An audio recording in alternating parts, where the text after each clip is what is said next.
everyone! Tigil ka muna sa pag-scroll. So, ngayon, nakain po ako ito ng favorite ko na from Poland. Flavor ko nito is uban o pinaka. So, titikman natin ito. Ngayon, ito lang ng dalawang piraso. Pero yung laman nitong isa is 4 siya, 4 kilo. So, titikman natin ito. Kasi binigay ko na yung dalawa. So, titikman natin ito.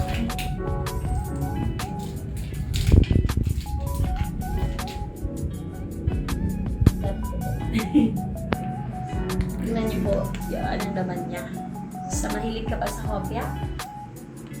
So, ito, ube lang kayo flavor niya. Yan, so, kainin ko natin.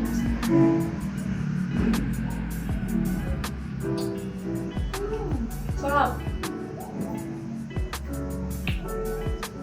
Nasahan ko yung pagkalangka niya. Ito masarap po, so sobrang worth ko siyang bilhin. Masarap, tsaka pwede mo siyang i-partner sa kape. Wala lang akong kape ngayon sa may kape ko. Dito yung kape ko, hindi ko natin ito. So yung bumuntahan pa kami ng husband ko. So sobrang sarap po niya. Kita niyo pa, parang buong buo yung ube.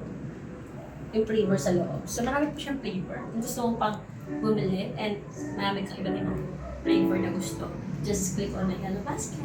Ayan.